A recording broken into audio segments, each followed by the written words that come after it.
కాంచీపురంలో భృంగి మంటపం అని ఏకాంబరేశ్వర దేవాలయానికి బాగా బయటికి ఉంటుంది, కామకోటి మఠం వైపు.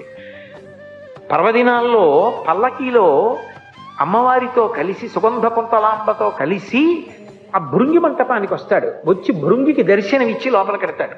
విద్యాశంకర దేవాలయంలో శృంగేరిలో గోడ మీద ఉంటాడు భృంగి, చెక్కబడి 3 కాళ్లతో ఉంటాడు భృంగీశ్వరుడు ఒక్కడే.